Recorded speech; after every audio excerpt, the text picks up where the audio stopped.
Hola.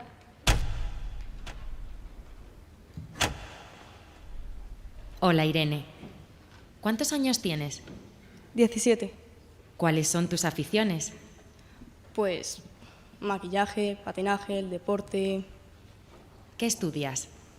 bachillerato, segundo. ¿Cuál es la asignatura que peor se te da? Yo lo sé. Las matemáticas. ¿A qué videojuegos juegas? Al Minecraft y a los Sims. ¿Cómo se llama tu mejor amiga? Se llama Emma. Antes iban juntas al instituto, pero ella no. ¿Por dónde sueles patinar? Por Nueva Segovia, aunque hace tiempo que no va. ¿Cuánto mides? 1,76 con tacones. ¿Cómo lo sabes? Irene, ¿tienes hermanos? Sí, tengo uno. Se llama Víctor y estudia biología en Salamanca. ¿Tienes algún piercing? Sí, tiene uno en el ombligo.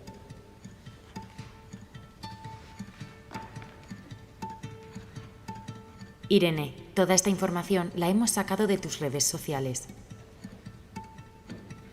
Me sorprende, por ejemplo, que hace 3 días subí lo de los tacones. Lo de las matemáticas es que lo subí hace muchísimo, hace 2 años, y no lo he vuelto a compartir. No somos conscientes a veces que un comentario que subimos a la red puede después repercutirte en tu trabajo, en tus amistades, o si a alguien le va a interesar para hacerte daño en otro momento.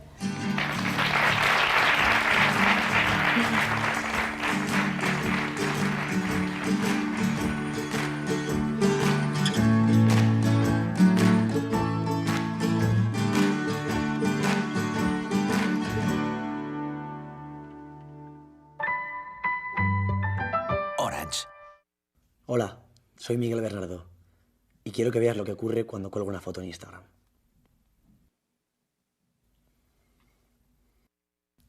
Impresiona, ¿verdad? Tantos comentarios y opiniones por una simple foto. Pues imaginad que en vez de ser likes, fueran todo insultos.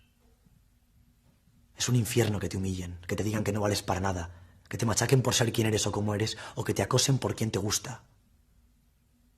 Hay al menos 2 personas en tu clase que soportan con dolor el ciberacoso. Y eso te destroza la vida. Tienes miedo a ir al colegio. Tienes miedo a tus compañeros. Tienes miedo a ser tú mismo. A ser tú misma. Yo no quiero que esto ocurra más, quiero que esto pare. No importa cómo seas tú. Está bien.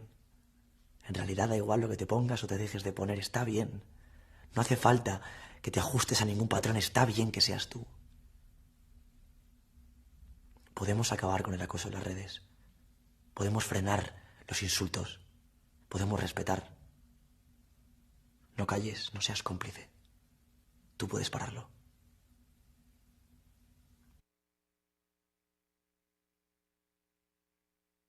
Todas y todos hemos soñado alguna vez con ser héroes. Hemos imaginado que encestábamos una canasta en el último segundo y que hacíamos saltar de alegría a todo un país. Pero ser un héroe a veces es cuestión de algo mucho más simple. Algo que tienes al alcance de la mano y que puede determinar el éxito o el fracaso de la persona que se sienta a tu lado en clase. Un compañero o compañera que el día de mañana podría hacer vibrar a todo un país o al mundo entero. Pero que por culpa de esa foto inoportuna que acabas de recibir, jamás lo conseguirá. No difundas, no comentes, no te burles y denuncia. ¿Quieres ser un héroe? Puedes serlo hoy mismo. Está en tu mano. Sé un héroe contra el ciberbullying.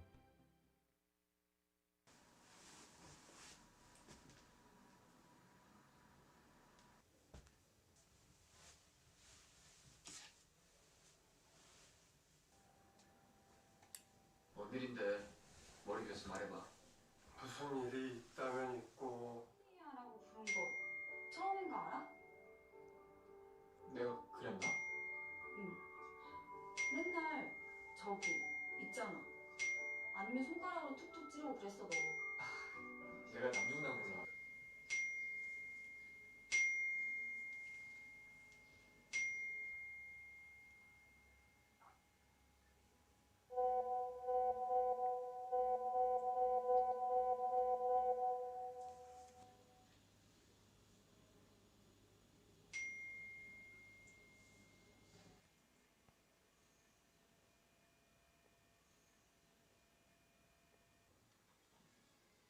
Oye, he visto lo que ha pasado por el grupo. ¿Estás bien? Si necesitas algo, yo estoy aquí. Podemos buscar ayuda y parar esto.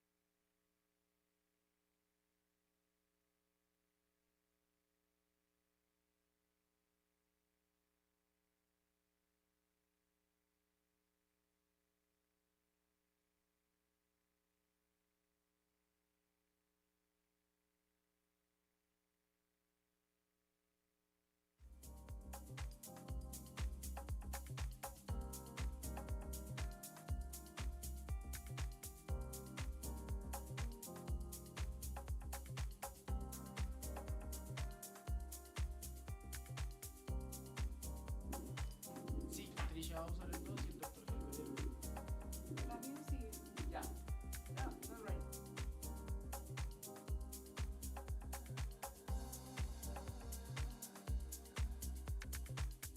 Hola. Bueno, ya estamos.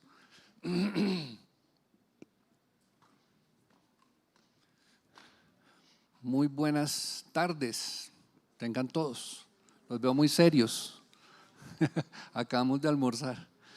Bueno, pues bienvenidos a esta tarde de una conversación que tiene dos tonos. Una conversación que es amarga y una conversación que es dulce. Y digo las dos cosas porque es amargo entender lo que está pasando, lo que nos está pasando como sociedad, lo que nos está pasando entre tanto desarrollo, tantas cosas fantásticas, tecnologías, avances por todas partes. Ya llegamos a la Luna, ya vamos para Marte, estamos construyendo estaciones espaciales para construir sin límites legales en el espacio, como lo está haciendo Jeff Bezos. 1000 cosas nos están pasando y nosotros seguimos siendo aquí de carne y hueso. Mientras tanto, todavía no llegamos, sino meramente de pronto a ser parte de un elemento que llamamos cyborg. Ya los que tienen celular somos medio cyborg. Pero tanto desarrollo tecnológico, tanto avance, sin detenernos con cuidado a pensar de qué manera nos está impactando, a veces puede significar que nos impacte de manera muy negativa. Y eso es precisamente de lo que vamos a hablar hoy. No sé cuántos de ustedes tuvieron la opción de estar aquí en este mismo auditorio hace unos meses cuando nos visitó el príncipe Harry y su esposa Meghan. ¿Alguien estuvo aquí? ¿Sí? Bueno, pues ese día ellos trajeron como parte de los invitados de su fundación a una chica muy joven que empezó hace 10 años una tarea monumental. Y hoy tiene 24 años. Entonces, más o menos entendamos el calibre de persona que está aquí hoy con nosotros. Su nombre es Trisha, pero le decimos Trish. Y ese día, después de que ella habló, me pareció importantísimo que nosotros aquí, no solamente en la Universidad de AN, sino en Bogotá y ojalá en Colombia, empecemos a enterarnos de qué está pasando detrás de nuestros aparatos celulares.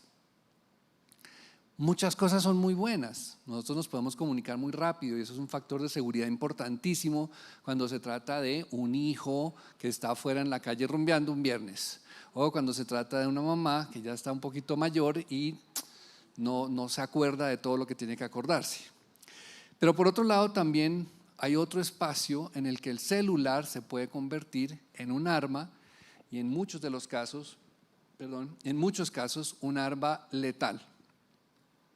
¿A qué me refiero? A cyberbullying o ciberbullying, que es nada distinto a insistir con mensajes incisivos a personas que son vulnerables, porque es que levante la mano el que no sea vulnerable aquí, que lo quiero ver.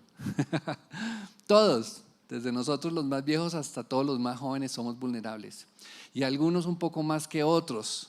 Y de pronto las chicas un poco más que los chicos, y de pronto los campesinos un poco más que los citadinos, y de pronto Todos somos vulnerables y si alguien insiste de manera suficiente y eficaz, probablemente nosotros determinemos hasta entregar nuestra vida. Eso sucede mucho en los teléfonos. Trish, ahorita le doy la bienvenida para que salga al escenario y les empiece a contar qué es lo que está haciendo ella con una fantástica idea que se llama Rethink.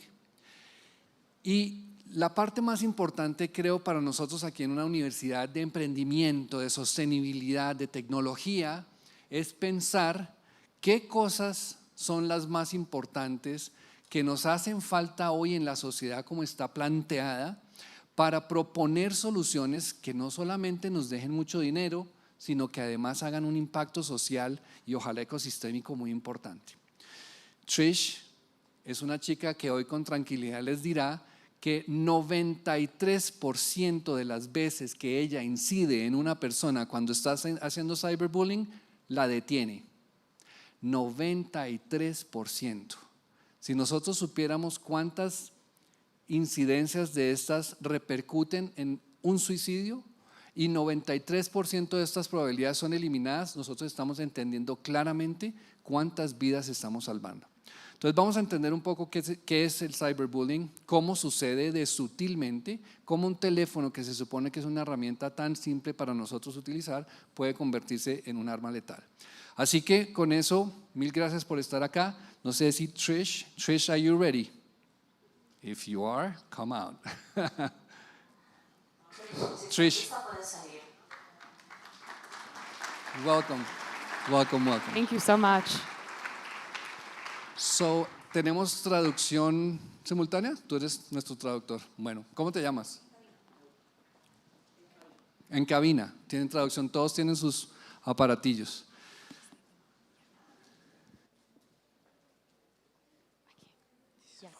Yes, I can. Okay, so I understand everybody's connected, everybody's listening by now. So I'm going to switch to English for a second, Trish, and just mostly and foremost, welcome you to Colombia. For a second time, I know you came with Prince Harry and Meghan, but it's an honor and a privilege to have you here with us. Such a young girl, as I explained to our audience today, you've been in business 10 years and you're 24. So it makes us think, I don't know, are we going fast enough? I don't know. Anyways, welcome, and please, anything, feel at home. Thank you so much. It's an honor. Thank you. Well, hello, everyone. I'm truly so honored to be here today. Thank you so much for joining me. As was said, my name is Trisha Prabhu, and I'm the founder and CEO of Rethink, a global movement with the mission of tackling cyberbullying and redefining internet culture to be more positive. And so I'm hoping today to be able to share with all of you a little bit about my journey to rethink the internet, tackle online hate, and promote positivity. So I'm really, really looking forward to sharing with you. So this is the agenda that I'm envisioning. I always like an agenda. It's good to know where we're going. I want to start by kind of orienting us to this topic of cyberbullying. When we say cyberbullying, what do we actually mean? How is it affecting young people? And why is it such an important issue? So I want to start there. Then I want to give you a little bit of my journey. You may know a little bit about me, my background. I know there was a very kind introduction. But I want to share a little bit about what inspired me to get into this work. So if you're sitting there wondering, why is this girl here talking about cyberbullying? Why is she so passionate about this? I want to share about my journey and the last 10 years, the work that I've had the privilege of doing. And then I want to share some advice. I know there are a lot of students in the room, but I also know that we have some educators and some other folks. So, I want to share some advice on how, as a community, we can all come together to tackle online hate. And then just end with some, a little bit of what I've been up to recently, how we've, gotten bigger than just a technology. We really have become a movement, I like to say, to tackle online harassment. And throughout, I will leave time for questions. So after every section, if you have questions, definitely feel free to answer. You can absolutely feel free to speak in Spanish. I have the translation. Also puedo entender español un poco.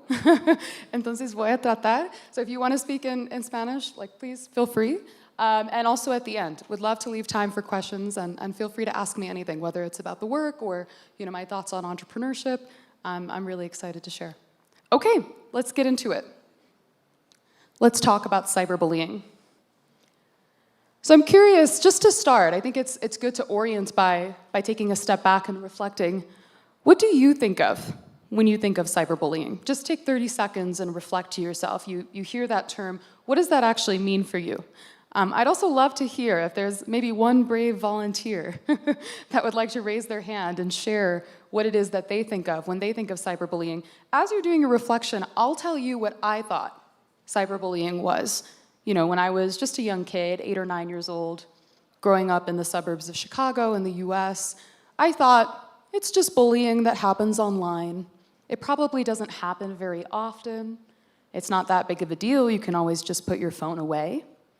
That was really my image of cyberbullying before I had my own experience with it and before I started my anti-hate activism. So I'm curious, we've had about 30 seconds, maybe you've had a chance to reflect. Is there a brave, it's okay if not, but is there a brave volunteer who might be willing to share anything that comes to mind when they think about cyberbullying? I got Herbert. I thought maybe I saw a hand, but maybe it was also wishful thinking. Oh, there's a hand. Okay, yes. Thank you. I can hear you great, yes. Oh, I think we've got a mic coming to you. Fantastic. So, thank you.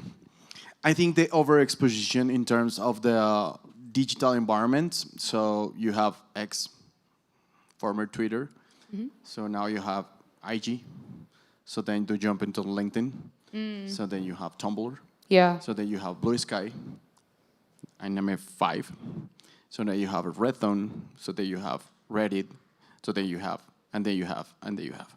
As an engineer, as a professor here, and some of my students are so exposed in terms of LinkedIn. You know, the money, the life that LinkedIn shows to you as you are the best developer in the world. So you are working with Google, so you have a high 5 status.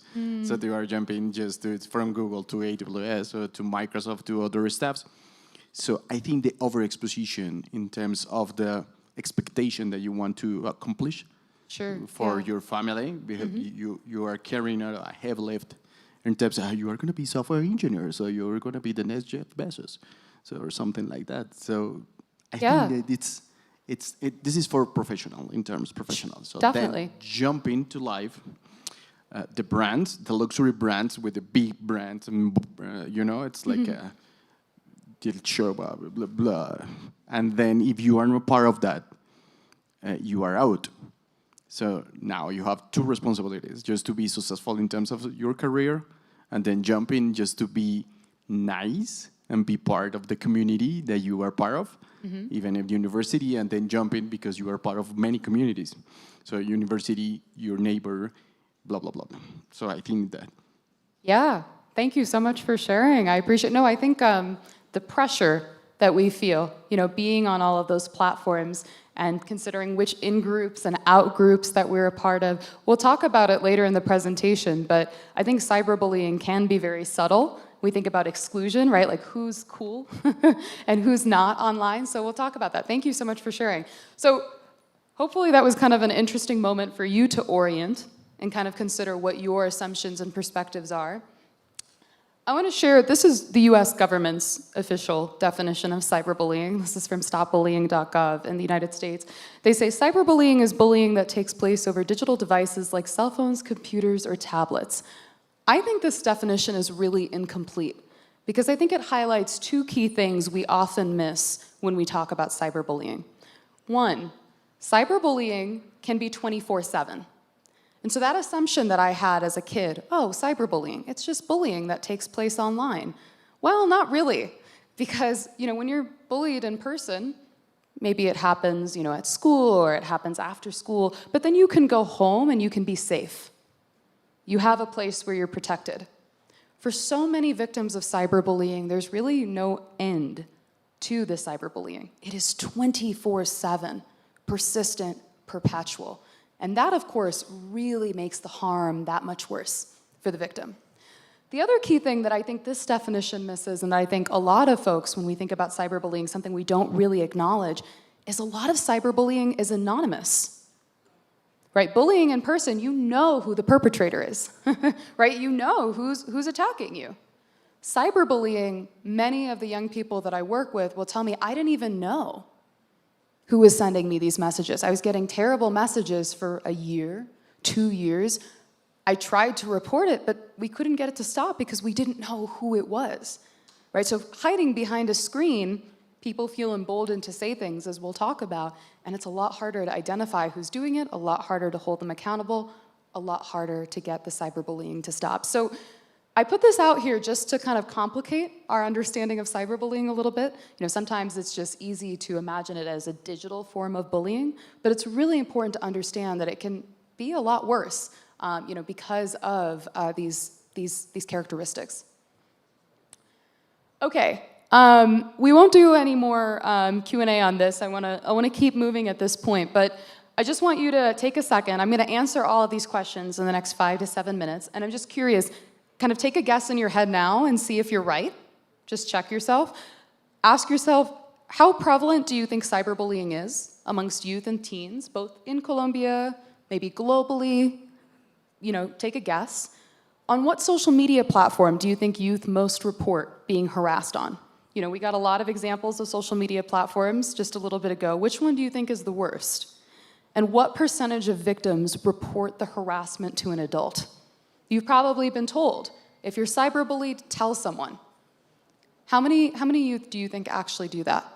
Keep those questions in your head.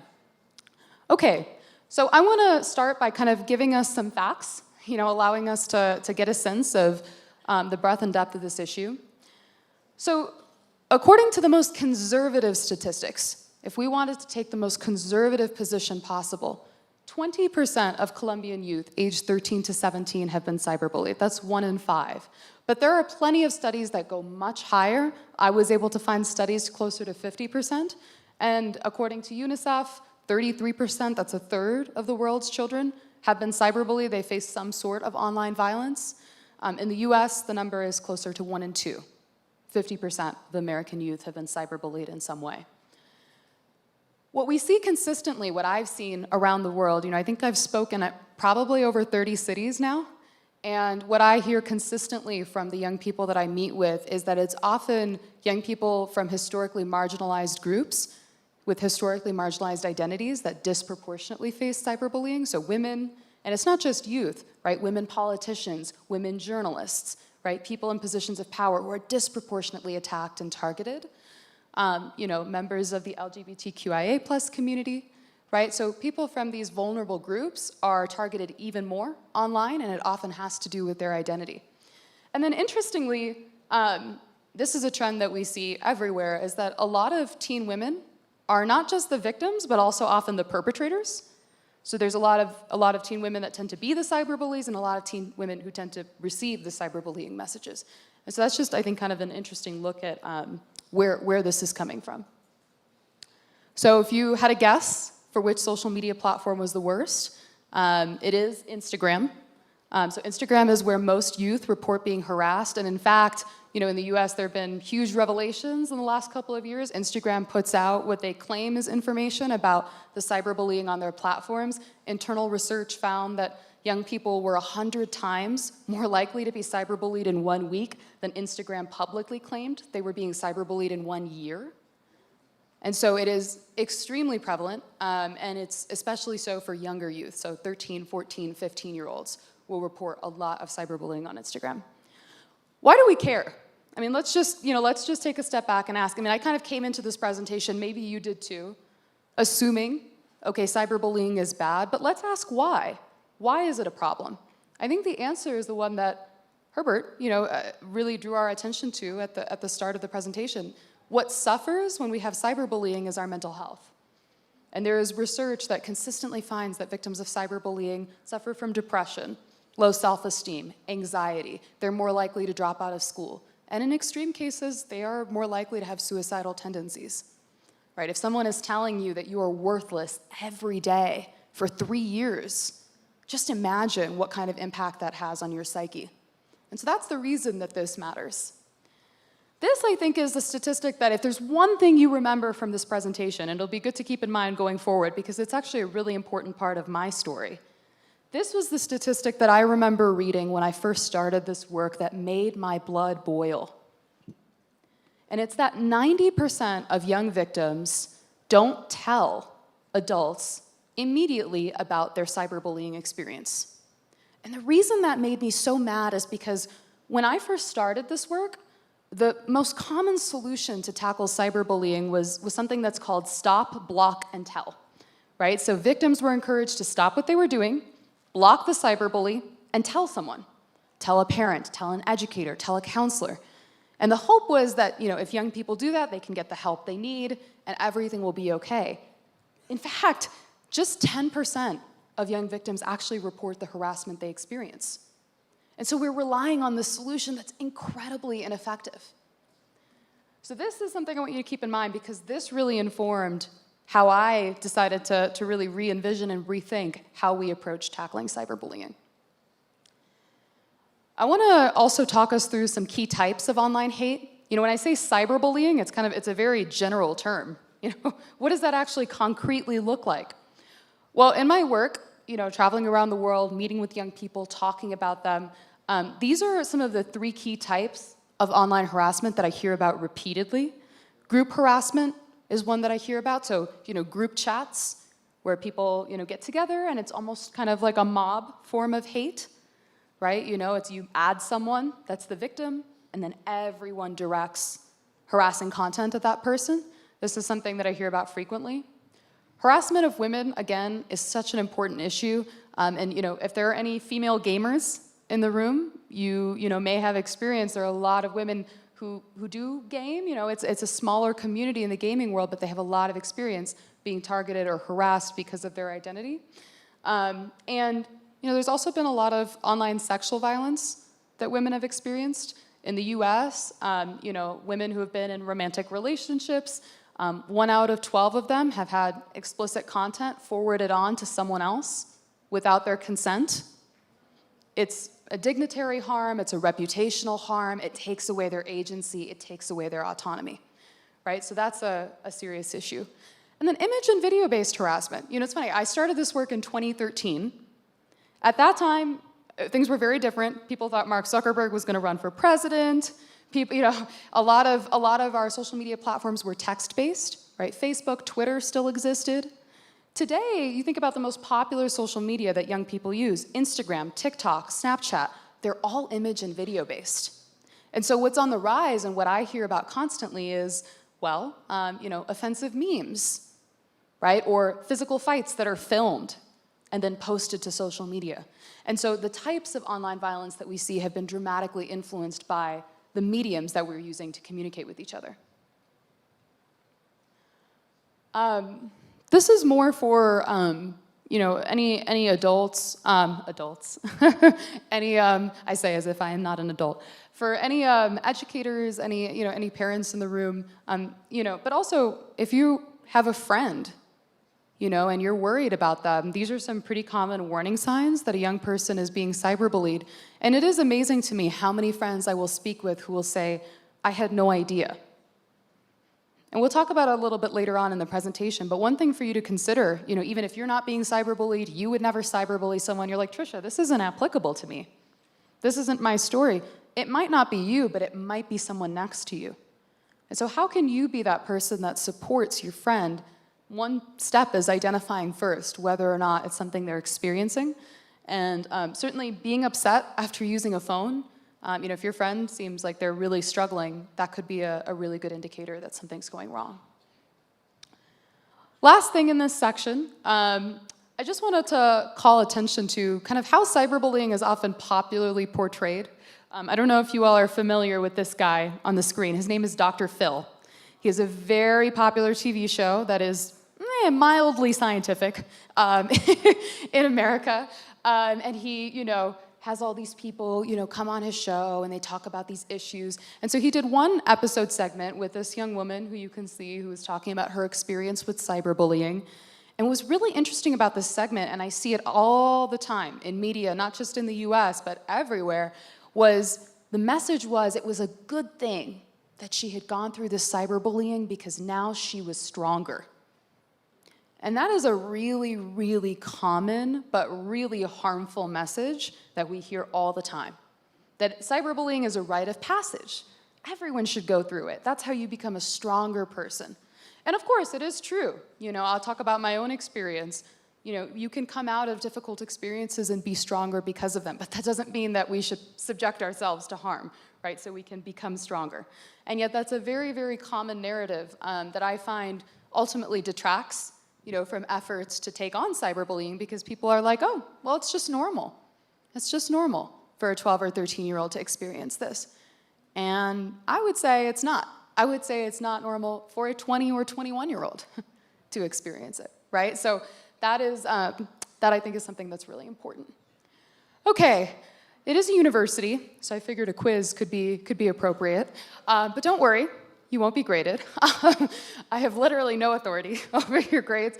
I'm curious if you could remember from everything that I've said thus far, which one of the three statements is correct? Is it that 10% of all youth aged 13 to 17 have been harassed online? Is it that 75% of cyberbullying victims don't tell an adult about their abuse? Or is it that 1 out of 12 teens that sexted have had a sext forwarded without their consent? Keep your answer in mind. That's the correct answer. And the first two were wrong because, as you'll remember, it was 20% of Colombian youth, 33% globally, 20% being the conservative statistic, 50% of American youth, and 90% of cyberbullying victims do not tell an adult about their harassment. Okay, the next section is me talking about myself, which hopefully you'll find interesting. But before I do that, I just want to, are there any questions on anything I've covered so far? There'll also be plenty of time for questions at the end. There's certainly no pressure. But I appreciate that it can be, you know, you're sitting here listening to me for a long time, and if you have a burning question, better sooner rather than later. No? We're all good? Amazing. Okay, let's keep going. So I'm here, I'm talking to you a lot about cyberbullying. Maybe you're like, who is this girl? Why should I listen to her? I want to talk to you about my experience, my journey into cyberbullying, anti-cyberbullying activism, and why I'm so passionate about this issue. So that's me. When I was 6 years old, I was born to 2 immigrants from India who settled in the Midwest in the United States, in Chicago. And growing up, I would say that this picture really encapsulates my personality really well. I was a very quirky, fun kid who liked taking pictures with oranges in their mouth and all that fun stuff. You know, that's who I was. But being different, as some of you, may have experienced, means that you stand out. And in my experience, standing out, unfortunately, made me a target. I was also, one of the few people of color in my community. It was a very white community. And so I was always different in ways that didn't bother me for a long time, but that eventually turned into a situation where people were willing to say some pretty mean stuff to me in messages online that they would never say to my face. And as a young girl, it just completely destroyed my sense of confidence. It took me a very long time to regain that, to feel good about myself again, to feel like I mattered and that I was worthy. But I think like a lot of, people that have experienced, online bullying, I thought that there was something wrong with me, and that was why I'd had this experience, that, I was the problem. And my wake-up call was reading stories of other young people. And these are just folks from the US, but there are lots of folks from around the world who have experienced terrible, awful cyberbullying. And, cyberbullying way beyond anything that I experienced. And unfortunately, all 3 of these individuals, died by suicide because of their cyberbullying. Tyler Clementi was a gay man who was cyberbullied because of his sexuality, and he died by suicide because of that. Amanda Todd, who's a Canadian actually, was sexually harassed online. She died by suicide when she was just 15, and Rebecca Sedgwick was just 12. And after a year and a half of being cyberbullied, she couldn't take it anymore. And so I share these stories, not only because they're deeply sad and they remind us about the impact, but because maybe it'll put you in the position that I was in as a 13-year-old, reading these stories, realizing, one, this wasn't a me issue. Online hate was a pandemic of its own, affecting so many people. And two, these stories would come through the news cycle, and people would talk about it, and then eventually everyone would move on. It was like we had a conversation and then everyone was just ready to move on to the next topic. And that bothered me. I thought, no, we actually have to do something about this. We can't just feel bad. We have to take action. And so I started to think, okay, I want to try and develop some sort of solution to tackle cyberbullying. Let me ask first, as kind of an initial question, why is it that people are cyberbullying? Why is it that youth are so willing to be vicious from behind a screen? Remember that 90% statistic, right? I knew that a lot of young people were not reporting the harassment to an adult. And so I really wanted to shift the paradigm and focus on the cyberbully, on the person sending the content. And I wanted to kind of get inside their head and understand, okay, what's motivating them? Why are they possibly behaving in a way that, is shameful, is wrong, is not good? Maybe you have your own ideas. I'll let you take a guess internally. But I spent about 6 weeks researching that topic at the local library. Remember, I'm 13 years old. I don't have a genius IQ. I don't have a lab coat. I don't have any fancy resources. I just went to the local library, about a 5-minute drive from my house, and I started poring over books about the teenage brain, the way that people make decisions, why it is that behavior might be different online versus offline. And my initial research led me to the brain, and in particular, this really fascinating insight. You may not know this. I didn't know this when I first started my work. It turns out the way our brains develop is super interesting. They actually develop from the back to the front. So when you're born, the first parts of your brain to develop are back here. Okay, vision skills. That's what's back here, and this is the first part of your brain to develop. By the time you're 13, 90% of your brain is fully developed, completely developed. It's just this front part, the last 10% that remains. But that 10% itself will take another 13 years to fully develop. So you're probably thinking, what's up here that's so important? Why is it that this last 10% takes the same amount of time as the first 90%? The answer is, what's up here is decision-making skills and impulse control. And so it turns out, young people, maybe you've had this experience, I have it all the time, I certainly did, especially as a teenager. You make a decision, and you regret it, and you don't really remember how you came to that decision. It was just kind of in the heat of the moment. It was impulsive. And a big part of the reason that teens do that at a much greater rate than adults is because we literally cannot think through the consequences of our actions. Our brains are not equipped to do it well. And so that led me to the question, okay, I know the teenage brain is like a car without brakes. Could it be that maybe what's going on here is young people who are on their devices, not looking at another person's face, not able to understand the true human impact of their hurtful words on someone else? It's partly because they're not able to think through what it is that they're doing. They're not thinking. They don't have that moment of reflection that you might otherwise have when you're communicating with someone, say, in person. And I thought, is there some way I could encourage them to do that? So that's when I had my aha moment. I thought, okay, so we know that young people can't really think through the consequences of their decisions. We know they're already in this environment where it's really hard to understand how other people are feeling. What if I could get them to pause and think? I could get them to have that moment of reflection that they're currently missing. And that is when the Rethink concept was born. So I had a science fair project that year for school, and the teacher said we were supposed to develop a concept and test it. It was supposed to be a 6-week project. My project took 9 months, and that is because I had this idea, which was I wanted to develop a technology that as a user was typing on a device, saying something possibly mean, possibly hurtful, my technology would instantly, in real time, detect the offensive message and then present an alert and nudge the user, encourage the user to take a step back and ask themselves, are you sure you want to say this? Are you going to feel good about this in 2 hours, in 1 day? Have you considered the negative repercussions for you, for the other person? So that was what I wanted to do. Now, of course, I was skeptical. Wouldn't you be skeptical? I mean, I thought, you know, kids are just going to blow this off. They're going to say, whatever, I'll post the mean thing anyway. You know, who cares what you say? That's what I thought. I thought there's no way they're going to go for this. But I figured I would test it. So I did this 9-month-long study, 1,500 trials with students across the state of Illinois. And what did I find?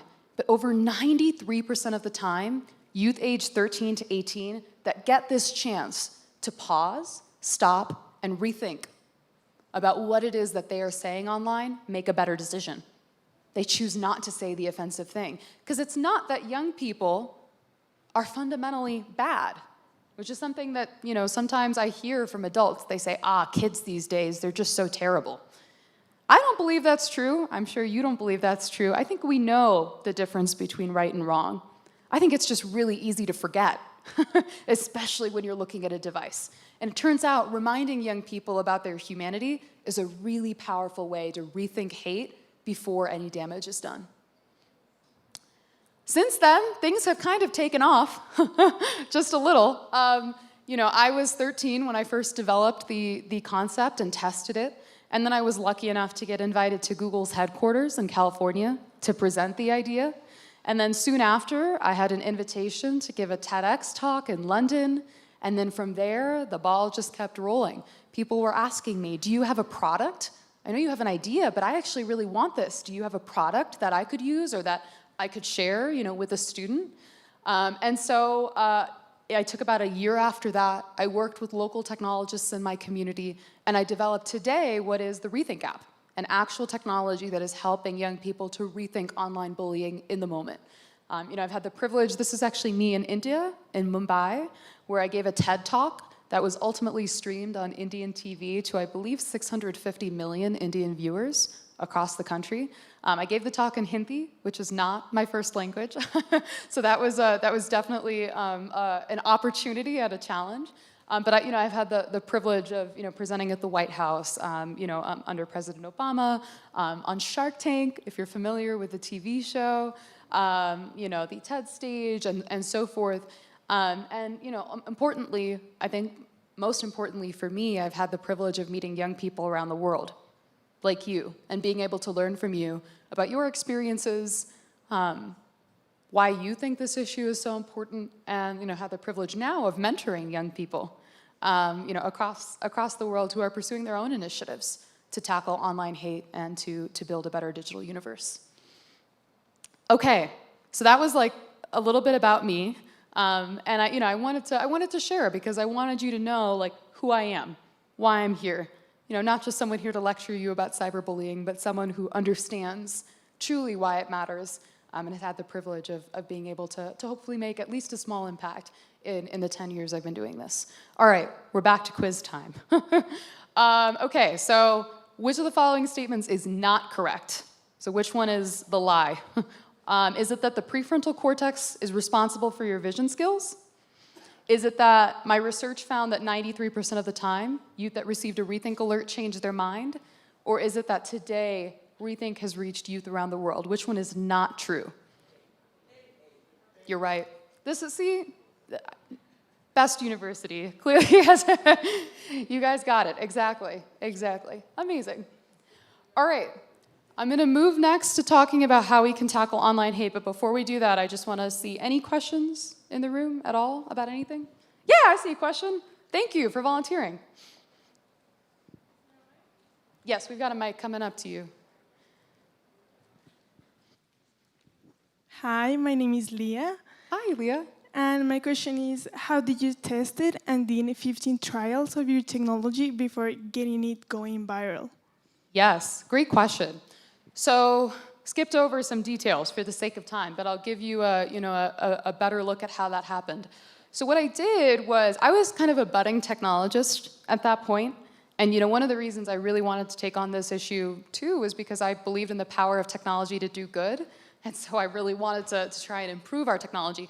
So what I did was I used my technology skills and I built basically 2 mock websites. They both resembled Facebook, which was the most popular social media platform at the time in 2013 amongst youth. So they had a very similar look and feel. And young people could go on the websites and express their willingness to say different types of messages, some positive, some negative. The only difference between the 2 websites was one of them had this functionality. So if a young person was on the website and then expressed willingness to say something like, "You are ugly," just making it up, right? Something like that, something offensive, this alert would pop up. And so I had 2 groups of youth. One of them was using the first website, the other was using the second. They were balanced across gender, across age, other confounding variables that could, complicate the analysis. And I just compared to see, okay, what is the overall willingness to say something offensive? And then how does it change when you have the presence of this technology?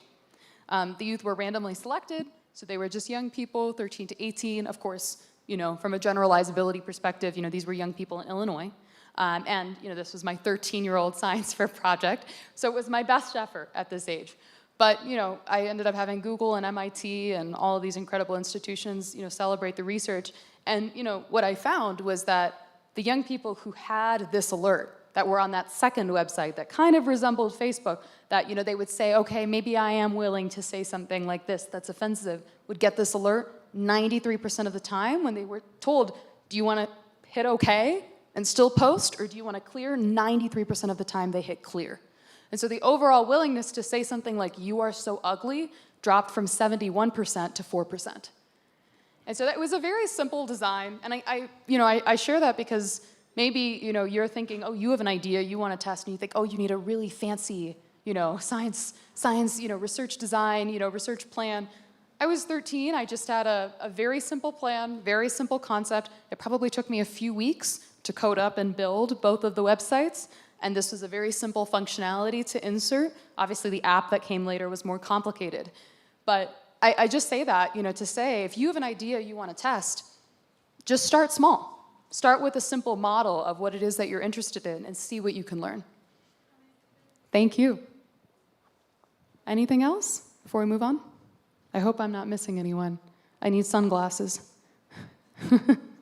No? Okay, amazing. We'll keep going then. Okay, so we've talked a lot about the problem. We talked about what brought me here to want to take on this issue. What can we all actually do to tackle online hate? I do want to emphasize, some of this advice is going to be for some of the young people in the room, but some of it's going to be for any educators, parents, adults in the room.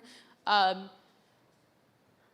just want to say, that 90% statistic I think is a really sad one. Because so many institutions, including this one, I had the incredible opportunity to meet with the well-being team here, are going above and beyond to ensure that students know that there's someone they can turn to talk with someone when they're struggling. And so I just want to say, the best thing you can do if you are ever cyberbullied is to talk to someone. And I understand how difficult that can be. The shame, the stigma, you might feel like you might get in trouble. You might be scared. But getting help is the best thing you can do, and it doesn't have to be a parent. If you don't feel comfortable talking to a parent, you could talk to a teacher, you could talk to a therapist, but that really is the best thing you can do. We'll kind of skip over this for the sake of time, but I think one thing you might want to consider just going into the rest of the presentation is, if someone told you that they were being cyberbullied, how would you respond? Like, do you have a game plan in your head right now for what you would do? I find most people that I talk to aren't really sure what they would do if a friend told them that this was happening to them. If you were a teacher and a student told you that this was happening, maybe you have a sense, maybe you have a process, a formal process, but it's hard to know immediately in the moment how to respond. I think the power of conversation is so key here. Having conversations with each other as young people, and certainly to, a lot of the folks that are in positions of power in the room, educators, parents, other adults, Having conversations with young people about social media can help build trust. It can give young people vocabulary to identify harms. So many youth I talk to will tell me, oh, the first time I realized that something that I had seen on social media or something that I had experienced was not okay was when I talked to a friend. Because up until that point, I just thought it was normal. I just thought it was normal to receive that kind of comment on my picture. I just thought it was normal to receive a DM that was inappropriate from someone that I didn't want to receive a DM from. I just thought it was normal. And it was only when I started talking to my friends and we had conversations about what was going on that I actually started to get a sense of the breadth and depth of the problem, right? So that is super key. And, it can create opportunities for internet education, create transparency. So conversation is really, really important. How can we operationalize that for the young people in the room? What does that substantively, tangibly mean for you? How can you help a friend? If there's a friend of yours that's being bullied or cyberbullied, I think one of the first things you can do is be an upstander, not a bystander. A lot of us see bullying and cyberbullying happen, and we look away, right? And we just hope that by looking away, we've kind of cleared ourselves of any responsibility to do something. Well, I can't see it, so it's not there. It's still there, and someone is still struggling. By standing up and saying something, you can completely change the situation, right? So being an upstander is super important. Now, when you do that, you don't want to confront the person. It's not, you are a terrible person. How dare you say that? You are awful. That's probably not going to work, right? So rather than confront, try and educate. Use I sentences. This is what I do. If I ever see someone attacking someone and I'm uncomfortable with it, I don't go up to that person and say, hey, you're a terrible person. I go up to that person and I say, I feel really uncomfortable with what you just did. I think that that's wrong because I strongly believe that treating everyone, regardless of their background, with respect is so important. And so in doing that, I'm educating them. I'm not confronting them.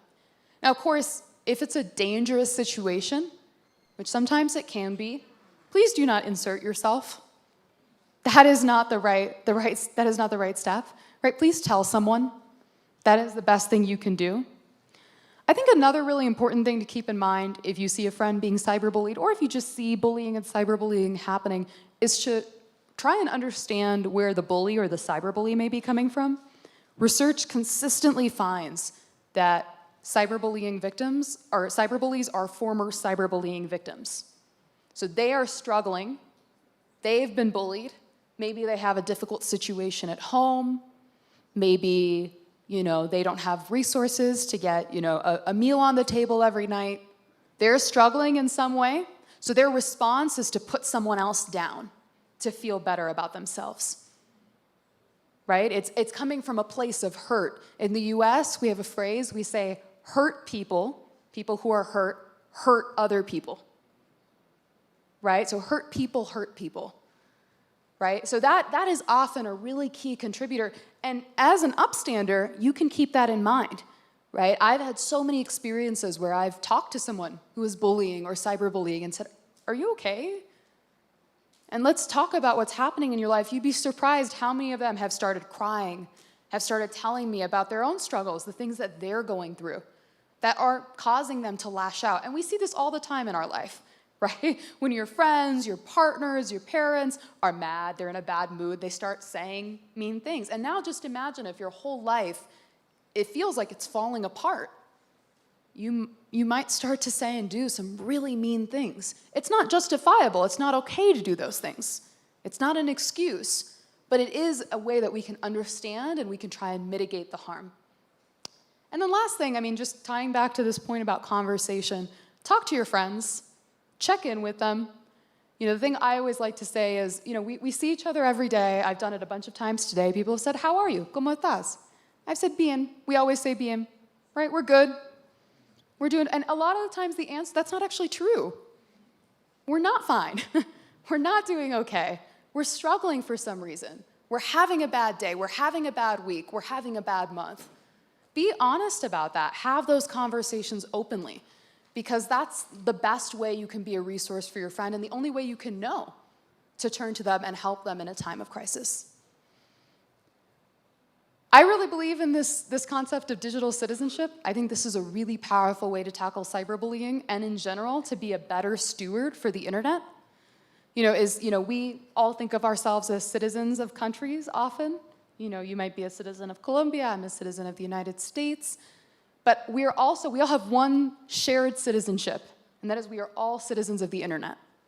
We all share one internet, and we are all citizens of that internet, right? And so, digital citizenship, refers to this idea that the internet is a community that we all have a responsibility to defend, right? So I think adopting this framing can really help you change how you're approaching your digital interactions, right? Don't just see the internet as this place where you go and you check in with your friends, you log off, and that's it.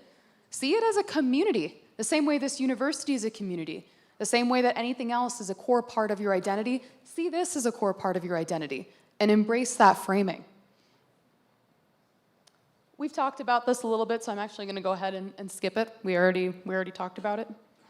I think using tech for good is also an incredibly powerful way we can tackle online hate and so many other social ills. And I know I'm preaching to the choir here because this is an incredible university with some of the most innovative entrepreneurial students.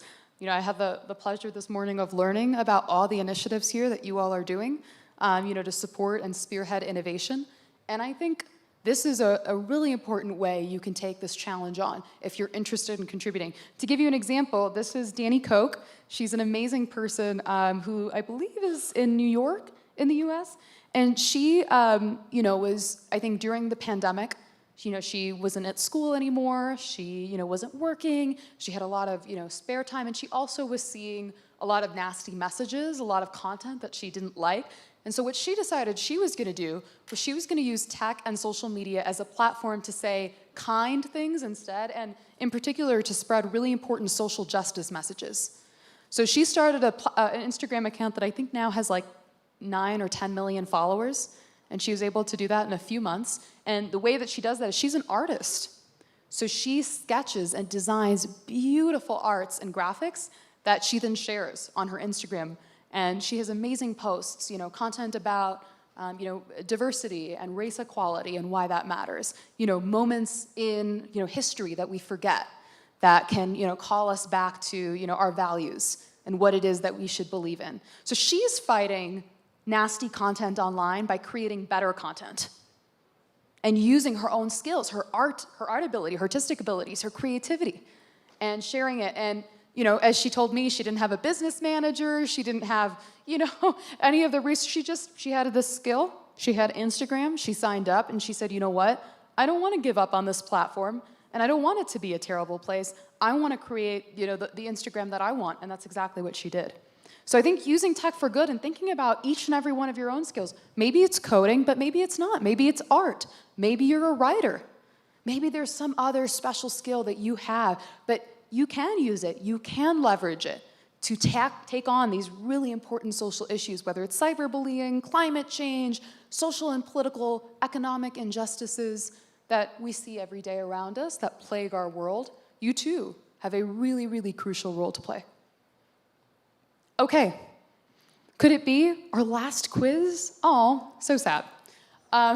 Okay, no one's very sad, that's okay. All right, so which statement is correct?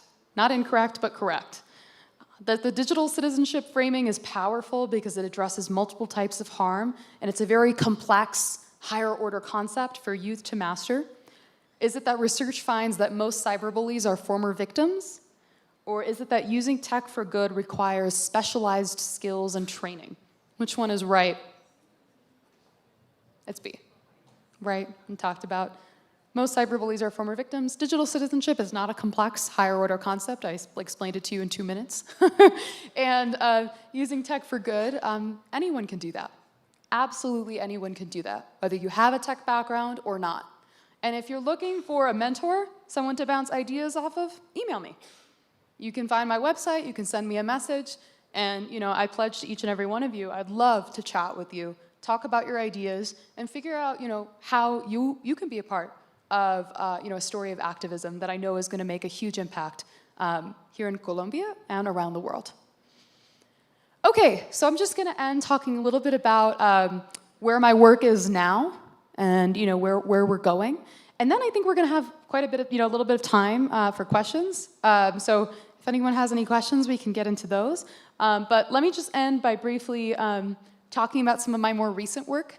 So today, with Rethink, we're not just a technology. I kind of introduced myself and said we're a global movement, a movement to tackle online hate. So, one of the most cool things that I've had the privilege of doing in the last couple of years is actually writing my first book, which is amazing and like a lifelong dream for me to make happen. It's called Rethink the Internet, and it's a really fun book that's geared to an audience that's younger than you. So maybe for a younger sibling, but it basically tries to make these core concepts that I've talked about super fun in these fun stories. It's a book that I would have wanted to read when I was 12 or 13, as opposed to the really boring presentations that my teachers would give me. So this is kind of an example of where we're going in our work today. We're really focused on digital literacy education and really trying to give young people educational resources to be kinder online. And in that spirit, another really cool initiative that I launched in 2021, it's called Ask Trish. I basically decided I wanted to use the internet's anonymity against itself. And basically what I've done is started this online blog where anyone, including all of you, can anonymously submit questions about digital harms that you're experiencing.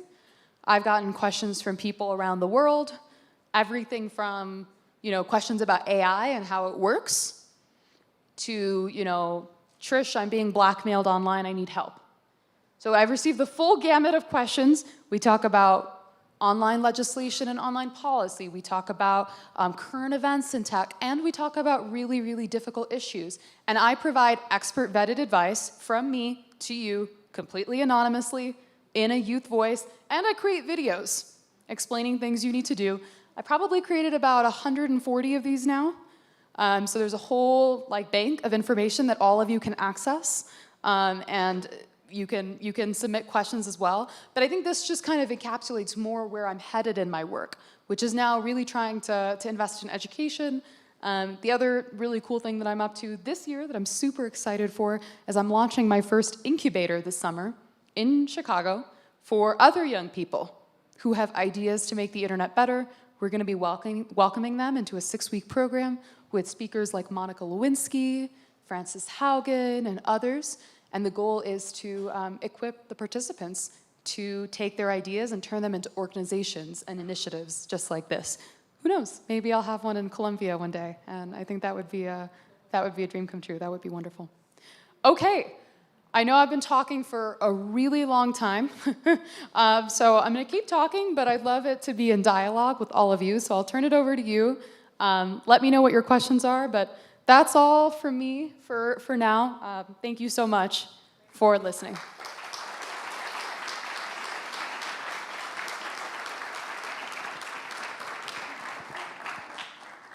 I see a question right here in front.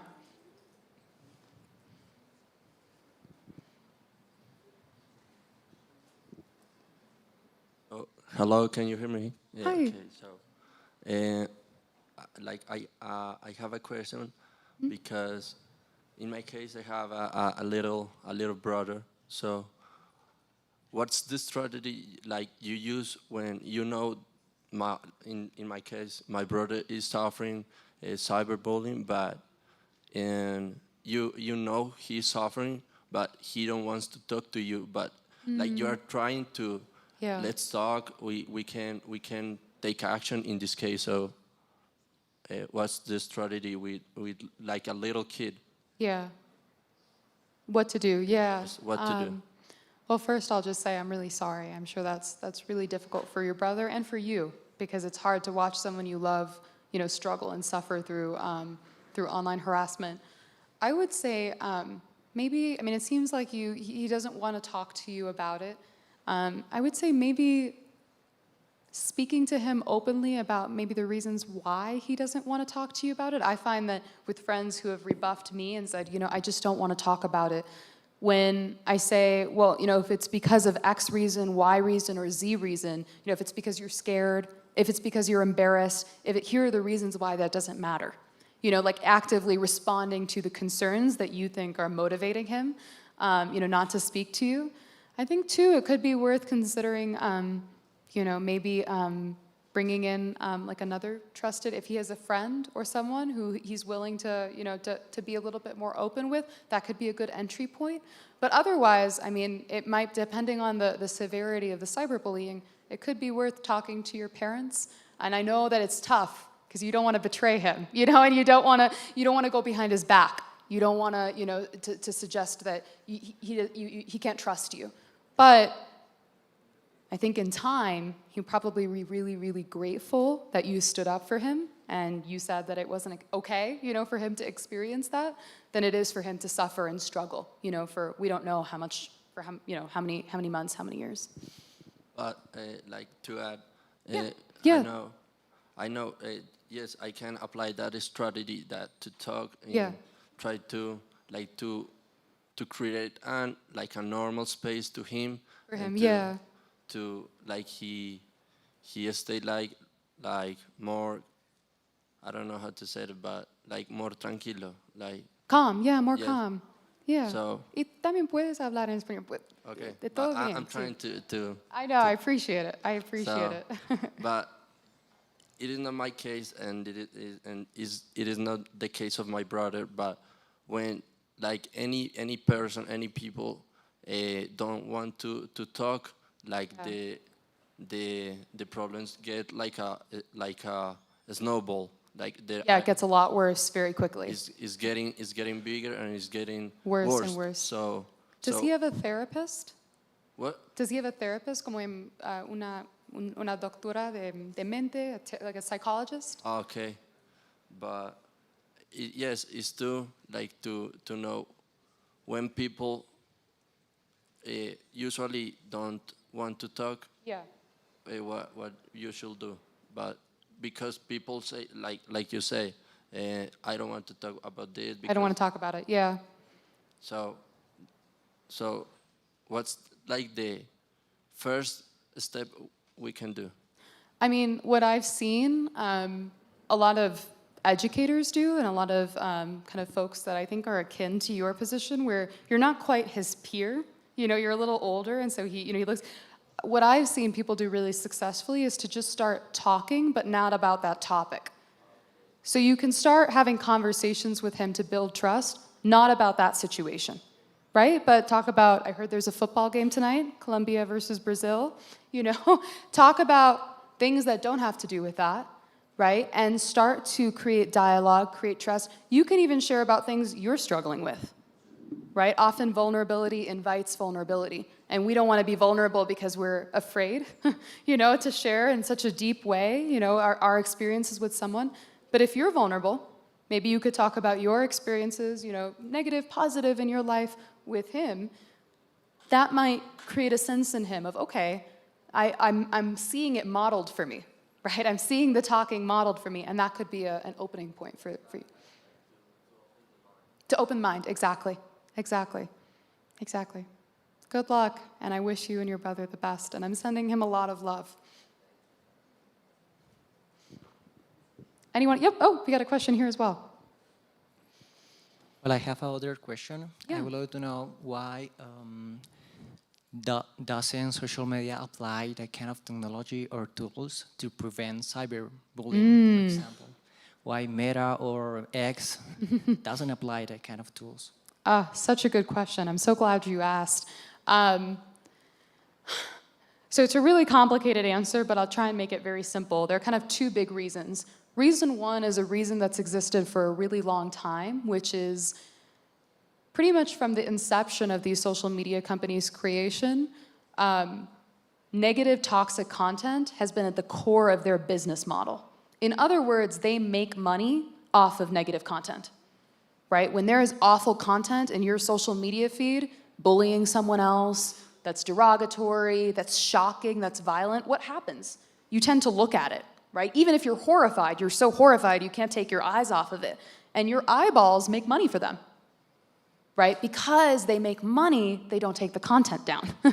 So it's purely a profit motive, and it just goes to show, right? And That's why I think the fact that you all are so focused on social entrepreneurship and sustainable entrepreneurship here is so important, because yes, business is good when it's done well with the right goals and the right metrics. But when the metric is just making money, suddenly you can end up with products that are really, really harmful. So I think that's problem number one. Problem number two is we've seen this shift that I'm sure maybe many of you have read about in the news, where there's been kind of this influx of leadership at tech companies, which of course some of the biggest ones are in the United States, of folks who claim that they're for free speech.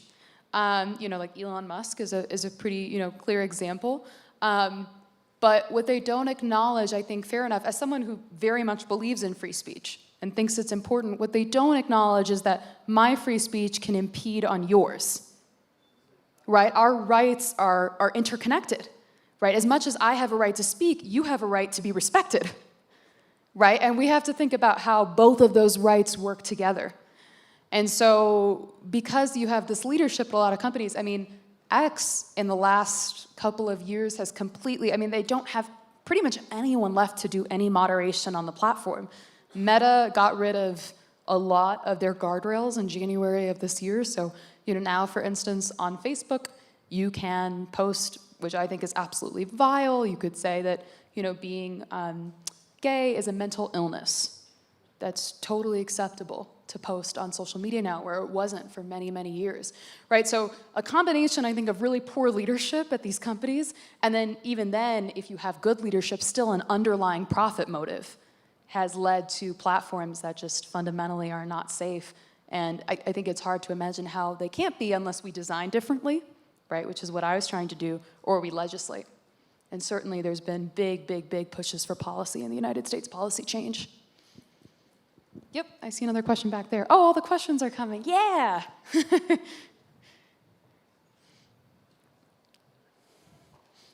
Hi, Trish. Yes. Thank you for your presentation. Thank you. I was wondering to know, well, you showed us your project, right? Rethink. But yes. In terms of other ways in which you can deliver this process or try to change the people's attitude in terms of what they post, for example, what kind of strategies or methods do you believe are also effective, such as campaigns or posts, or what kind of... what other design changes do we need? Yeah, that's a great question. I think this is a powerful design change. I don't think it's the only design change to your question. My dream social media, if I could start over, and I had, control, and I could create Instagram from scratch, I would say first, we probably want to rethink our algorithms on these platforms. Probably all of you have noticed when you open your Instagram app, you don't necessarily see content that was posted by even someone you know. It may not have been the content that was posted most recently. It's the content that the company has decided will make them the most money, and that is why they are delivering it to you. Again, a lot of that content tends to be really negative, because that's what makes them money. So I would say step one is people probably don't even remember, maybe some people do in this room, but there was a time I think around 2012, that our feeds were chronological. And what you saw was just what your friend had most recently posted. It wasn't, something that a company had designed and delivered to you to try and hook you, grab your attention, hold you close, make sure you never close the app, right? It was just content from your friends that you knew, that you'd signed up to look at, and it was just the most recent content. So I think algorithmic changes are one. I think there have been some interesting features that some platforms under a lot of pressure have tried to invest in around setting timers at night, so that you're not on your phone until 3 a.m. and also so you can get some sleep, because it turns out when we're sleepy, and we're on our phones, we unsurprisingly, can say and do things that, we're not super proud of, and our phones do interfere with our sleep a lot. So I think that that's another important design change. This is a really big suggestion to throw out there. This is a big, kind of moonshot idea. But how great would it be if social media was like your phone number? you probably all have different carriers.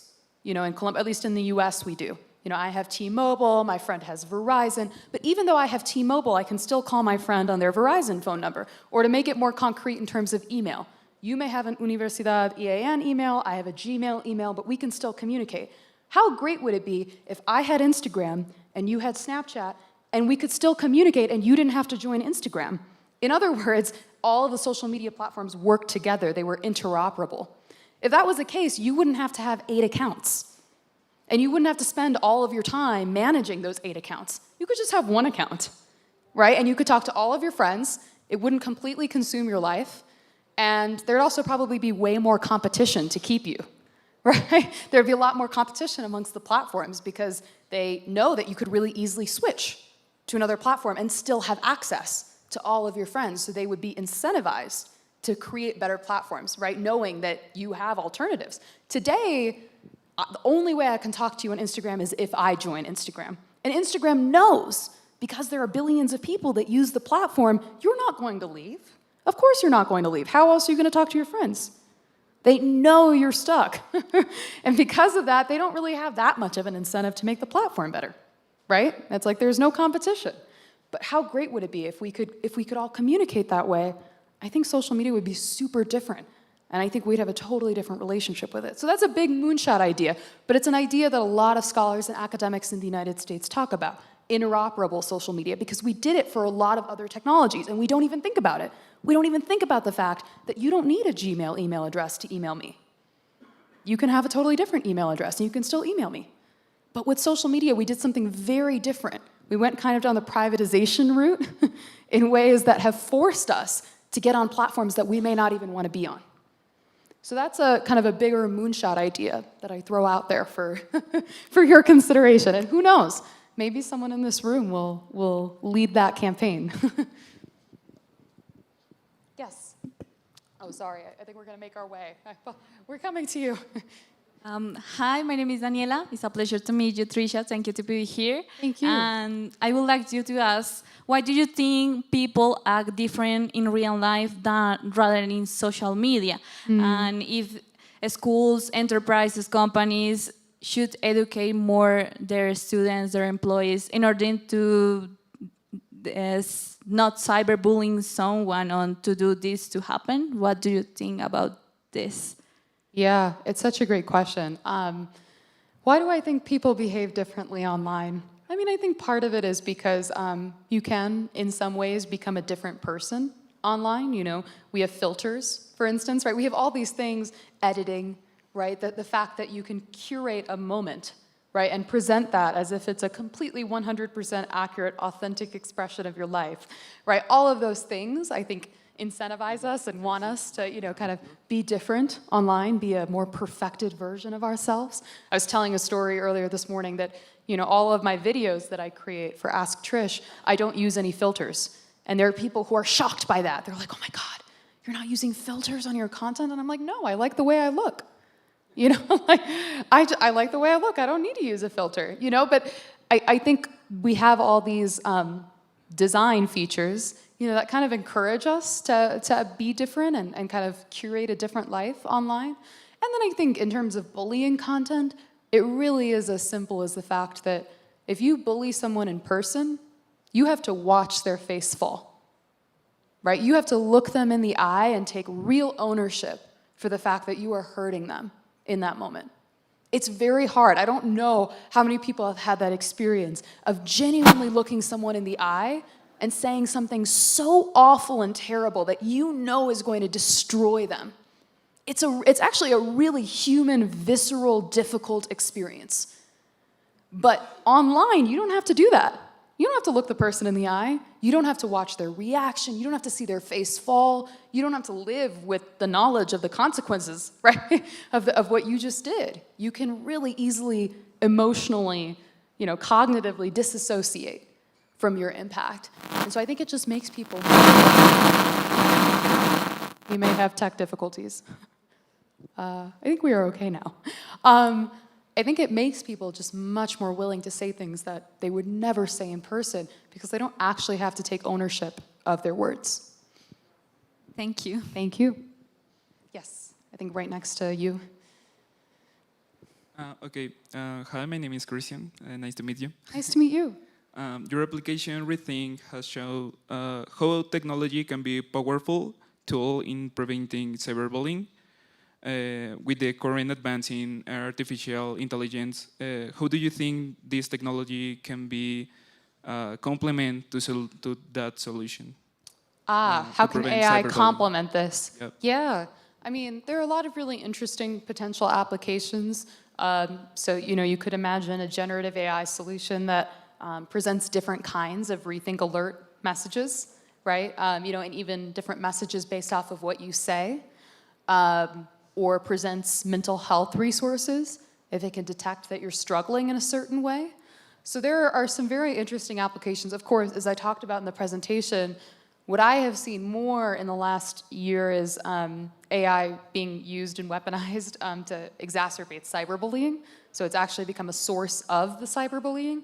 And so, what I'm increasingly thinking about is, well, what does it look like to help, people who are being, targeted, with deep fakes? And their job now is to try and convince people, no, this image of me isn't real, I swear. It was created by AI. I know it looks real, but it's not.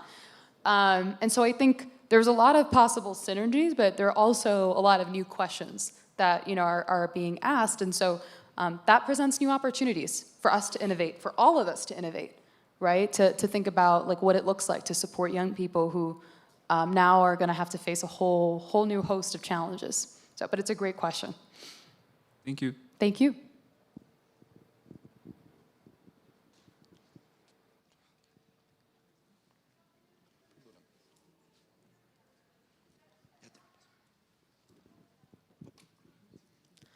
Hi. Hi. How are you? Thanks, bien. Bien. In your opinion, what is the problem for confront the aggressor? From the, say that again, the last word, la última palabra.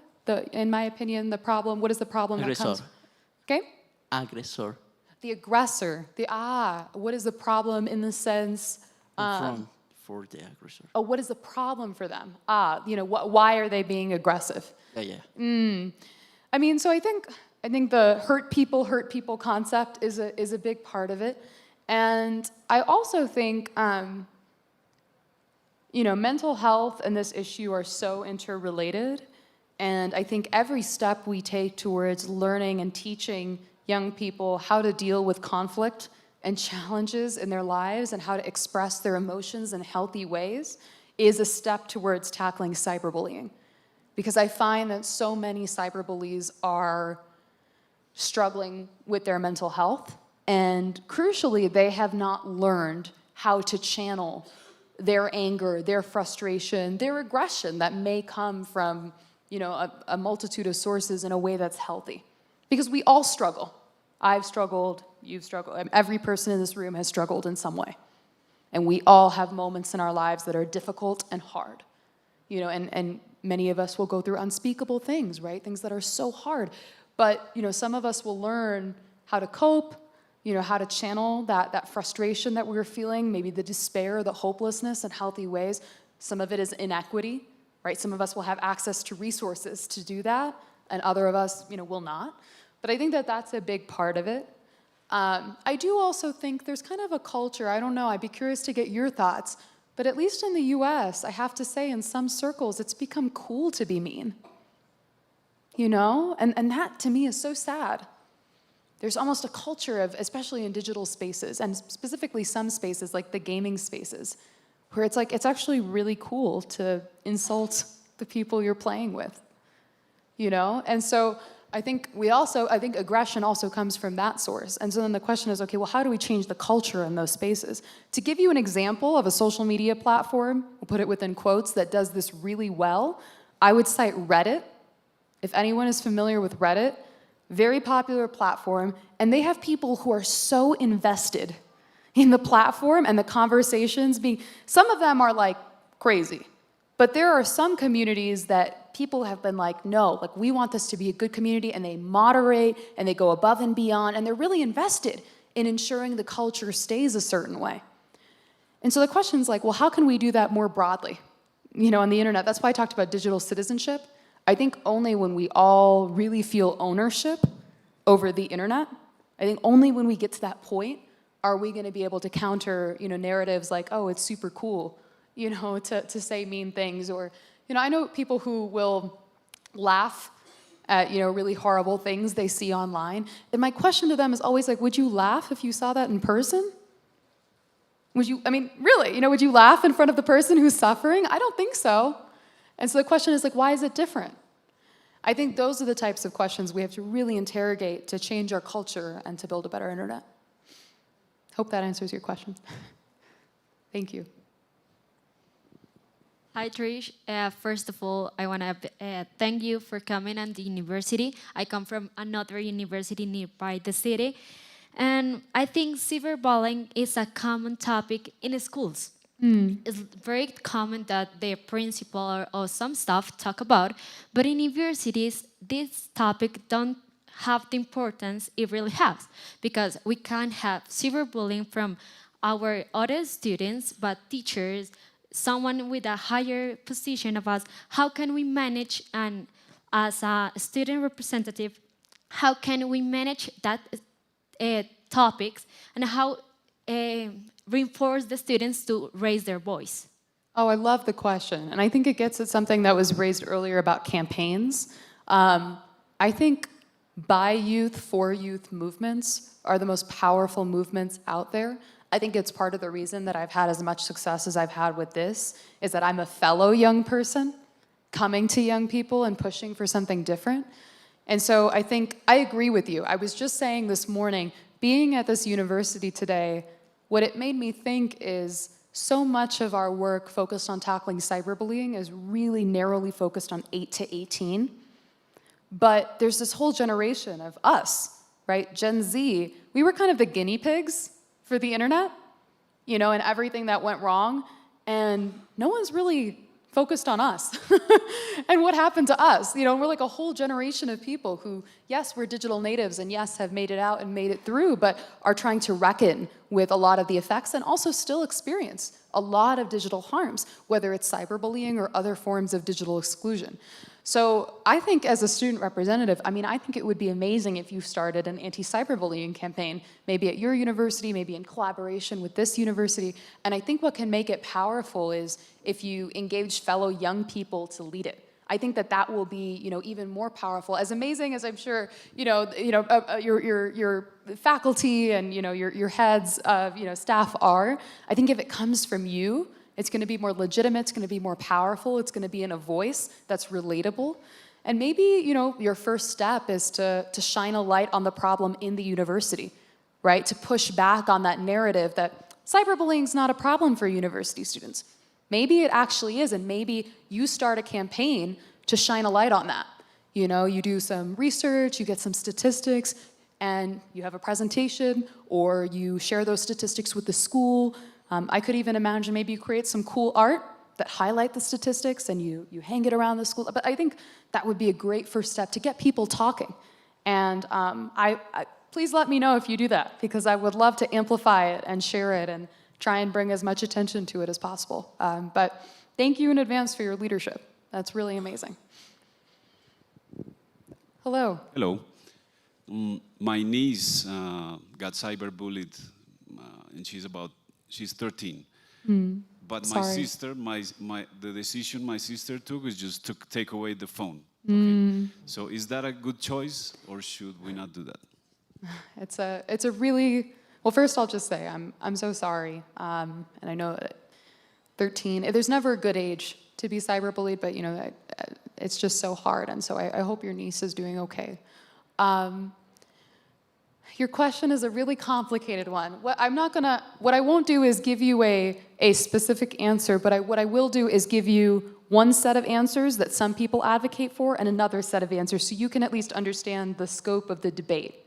So there's one set of people, researchers, psychologists, and others, who argue that you should not take the phone away, and the reason why is because in some extreme cases, certainly not saying that that's what's going to happen here, But in some very extreme cases in the US, the parent took the phone away.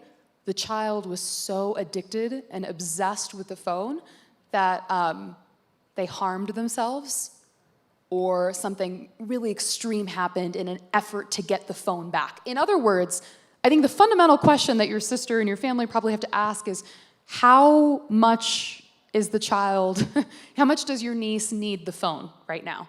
There's some young people for whom, even when they're being cyberbullied, they have become so attached to their phone that they cannot look away. It's part of the reason that it affects them so much. They literally cannot look at these messages that they don't want to read. Or they cannot stop looking at these messages that they don't want to read because they're so addicted to their phones. So there's one group of scholars and advocates who say from their experience, I know a lawyer who does a lot of really great work in the US on behalf of families suing companies who they've had children who have experienced online harms. And she would say, oh my God, don't take the phone away, because I've seen so many cases where that goes terribly wrong. There's another group that says that's definitely the right thing to do, because taking the phone away, it immediately eliminates the source of the harm, and it gives your niece a chance to recalibrate, right, and recenter, take her time and energies, focus on the family, focus on in-person experiences, right, regain her confidence and her sense of self before she has another dive into this world of technology and the internet. And so, if the cyberbullying was not so severe, if you think she's not so attached to her phone, that I think can be really powerful. The question is just, of course, when do you feel comfortable giving the phone back, right? And what does that reintroduction process look like? How can you help her and support her, knowing that it will probably be really hard, and there will be some emotional scars that will stick with her. Getting that phone back again will bring up a lot of emotions. Supporting her through that process, I think, will be key. So I don't have a definite answer. I'll just tell you what kind of two groups of people I've heard advocate for. And of course, you will know your situation best. But I am really, really sorry. And I certainly think in most cases, taking the phone away is not a bad thing. Yes.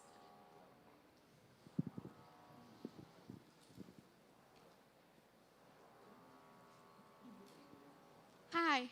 Hi. How are you? Good. And you? I'm great. Okay. I'm Maria. Maria, nice to meet you. Nice to meet you too. Okay. Empathy is crucial in this issue, right? So my question is, how do you encourage people to be more empathetic and trustworthy in helping others? How do I encourage people to be more empathetic and trustworthy in helping others? It's a great question. I think one way that I try and promote empathy and trust is by encouraging and supporting initiatives that aim to bring young people together and have positive experiences. Because for a generation that is so connected, digitally, a lot of young people will say they feel lonely. They're extremely connected, but they're extremely lonely. And I think when you feel lonely and you don't feel any sense of connection, it can be really hard to relate to other people, right? It can be hard to feel empathy. And it can be really hard to trust other people because you don't have these meaningful connections that enable you to feel trust, right? And to invest in trust. So I think one of the key things we have to do beyond fixing social media, thinking about screen time, that sort of thing, is just create experiences and opportunities for young people to come together and hang out, right? Spend time together, have meaningful moments of connection beyond just, oh my gosh, I posted on my Instagram story, which is great. But it doesn't necessarily, when I talk to young people, they don't say that they feel socially fulfilled by posting an Instagram story or seeing an Instagram story. When they talk about the social experiences that are valuable for them, they talk about, oh, I went to the mall with my friends. I got ice cream with my friends. I did. And that in turn, I think, enables them to be more empathetic, to be more kind, to be more trusting, because they actually see other people in their hearts and have those relationships as a foundation for those feelings.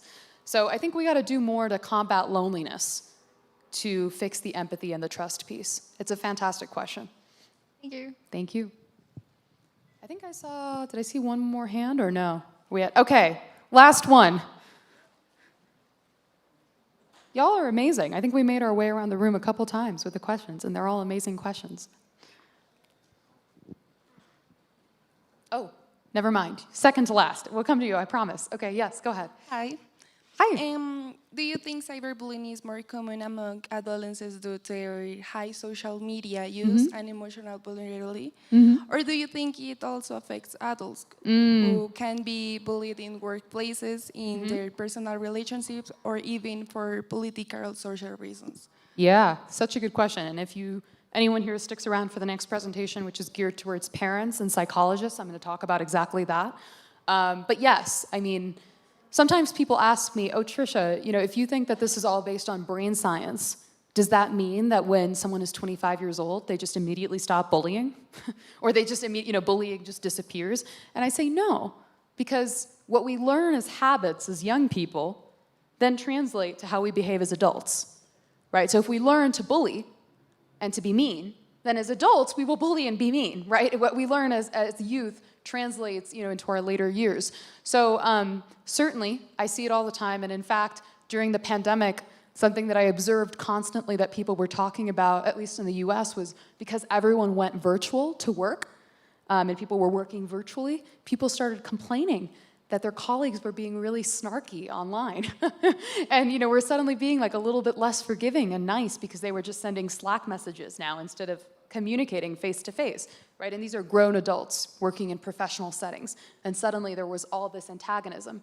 And then certainly you point out too, yes, I think, powerful people, positions of power, particularly as I talked about women, definitely face bullying, cyberbullying. So no, I don't think it's a youth-specific issue. I think what we learn as young people translates to the adult context, and I think adults certainly haven't been setting a good example.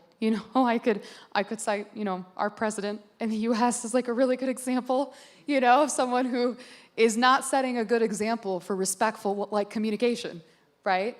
And I think it's hard, honestly, to sell a message to young people. I've been up here for, I don't know how long, at least the last hour, talking to you all saying, oh, it's so important that we're kind, that we're respectful. I think it's really hard to sell that message when adults aren't doing that.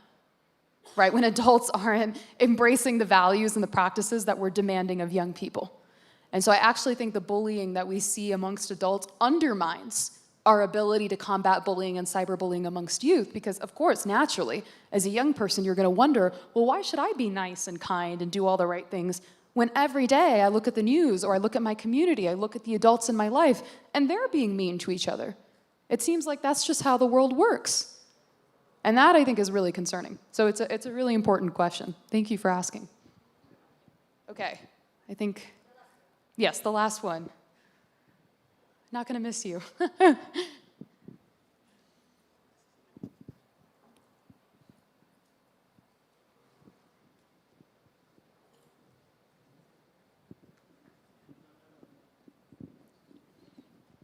Hi. Hi. 3 questions. Okay. How can we recognize that a classmate or family member is a victim of cyberbullying? What can we do to stop it, and what are the first signs? So I think some of the first signs of cyberbullying that I hear from parents who've had their children, be cyberbullied, from friends, is just general withdrawal from the things that the victim used to love and the people that they used to spend time with, and more time with the phone. And this is really counterintuitive because a lot of people think, oh, if you're being cyberbullied, you won't want to be around your phone, right? You want to throw the phone away. No, it turns out, and maybe this, when you think about it, is not this surprising. If you know there are a ton of people thinking about you, judging you, that have something mean to say to you, maybe they're even doing it on a platform where everyone at school can see it, you're glued, right? You're glued to that thing, waiting for the next horrible thing that's gonna happen. And so I actually think if you see kind of a withdrawal from friends and family and the things that you love, and more of like a turning inward to the phone, that could be a sign.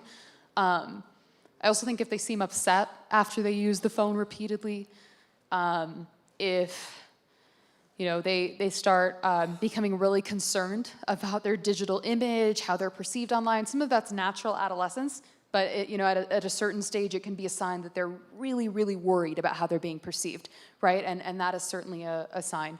So I think those are some early signs. What can you do to stop it? It depends. I think having a conversation is really important.